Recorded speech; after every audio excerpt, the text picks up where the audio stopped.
Good morning, students. Today we will study about the branches of economics.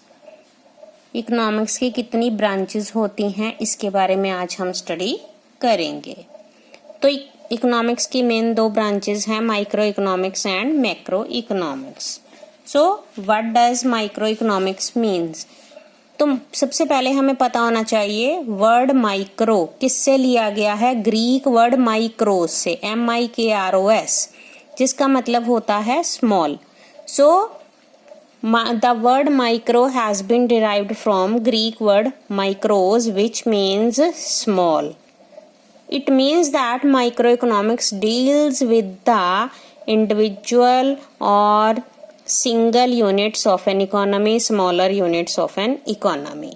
एक economy like Indian economy, and the smaller unit of this economy is a consumer, एक single consumer, एक single firm, एक single producer.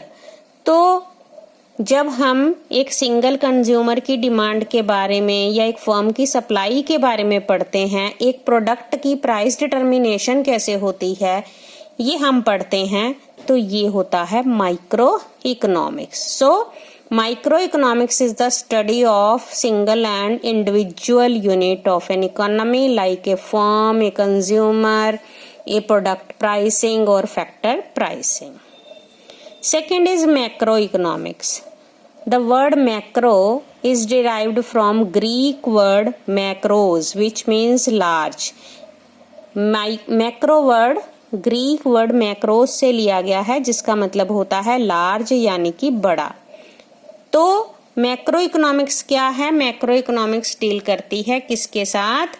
Functioning of an economy as a whole. और we can say that macroeconomics is the study of economy as a single unit. जैसे कि पूरी economy को, पूरी अर्थव्यवस्था की आर्थिक क्रियाओं को एक सिंगल यूनिट के तौर पर डील करती है मैक्रो इकोनॉमिक्स. जैसे for example aggregate demand. Aggregate demand क्या होता है? It is the sum total of demand for all goods and services produced in an economy. इसी तरह से aggregate supply means sum total of the market value of all goods and services produced in an economy. National income क्या है? Income for the whole economy. तो इस तरह से ये माइक्रो एंड मैक्रो इकोनॉमिक्स दो ब्रांचेस हैं जो इकोनॉमिक्स की, जिसके बारे में हम स्टडी करते हैं. Now next question is scope of micro economics. अब स्कोप या subject matter of micro economics, what does it mean? इसका मतलब है कि माइक्रो इकोनॉमिक्स में हम क्या स्टडी करते हैं. जो भी थ्योरीज हम माइक्रो इकोनॉमिक्स में पढ़ने वाले हैं वो सारा इसका स्कोप या सब्जेक्ट मैटर होता है. First is theory of demand. हम माइक्रो इकोनॉमिक्स में स्टडी करते हैं कि how the demand for a good is determined and what is demand, what is law of demand, how a consumer distributes his limited income on purchase of different goods at different price level to get maximum satisfaction. तो theory of demand पढ़ के हमें पता चलता है कि law of demand क्या है, किस तरह से किसी भी चीज की डिमांड डिटरमिन होती है और कंज्यूमर अपनी लिमिटेड इनकम को डिफरेंट गुड्स को खरीदने पर कैसे खर्च करता है कि उसको मैक्सिमम सेटिस्फेक्शन मिले. क्योंकि कंज्यूमर का मतलब है कि वो अपनी इनकम को खर्च भी करे और वो वेस्ट भी ना करे. तो वो कैसे खर्च करे कि उसको ज्यादा से ज्यादा सेटिस्फेक्शन मिले, ये हम थ्योरी ऑफ डिमांड में माइक्रो इकोनॉमिक्स में स्टडी करते हैं. देन आता है थ्योरी ऑफ प्रोडक्शन. ये theory of production is also a part of micro economics. इसमें हम प्रोडक्शन फंक्शन के बारे में, लॉज ऑफ प्रोडक्शन के बारे में पढ़ते हैं. एक प्रोड्यूसर और a firm always want to get maximum profits. तो ये मैक्सिमम प्रॉफिट्स कैसे गेन करते हैं? जब एक प्रोड्यूसर या कोई भी firm different factors of production, land, labour, capital, entrepreneur को यूज करते हैं, इनकी सर्विसेज को यूज करते हैं और गुड्स और सर्विसेज को प्रोड्यूस करते हैं।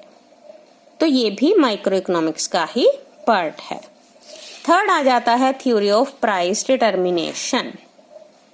प्राइस डिटर्मिनेशन, हम मार्केट में कोई भी चीज खरीदते हैं, उसकी जो भी प्राइस होती है वी हैव टू पे that price, but how this price is determined, ये प्राइस तय कैसे होती है, कैसे डिटरमिन होती है, चाहे वो मार्केट कंडीशन कोई भी हो। हम डिफरेंट मार्केट कंडीशंस पढ़ेंगे माइक्रो इकोनॉमिक्स में, for example perfect competition, monopoly और मोनोपोलिस्टिक कंपटीशन। तो अलग अलग मार्केट कंडीशंस में इन गुड्स की प्राइस कैसे डिटरमिन होती है, ये भी माइक्रो इकोनॉमिक्स का ही स्कोप है। माइक्रो इकोनॉमिक्स में ही हम इसके बारे में स्टडी करते हैं। Then theory of factor pricing, different factors of production like land, labour, capital and entrepreneur when they render there services to the producer for producing goods and commodities. So a producer has to pay in terms of remuneration to these services।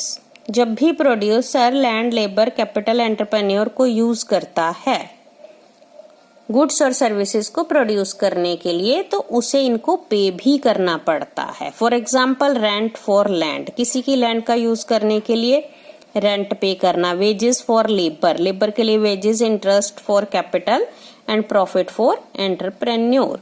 तो ये सारे factors of production की price कैसे determine होती है, कैसे तय होती है, थ्योरी ऑफ फैक्टर प्राइसिंग में हम माइक्रो इकोनॉमिक्स में इसके बारे में भी स्टडी करते हैं।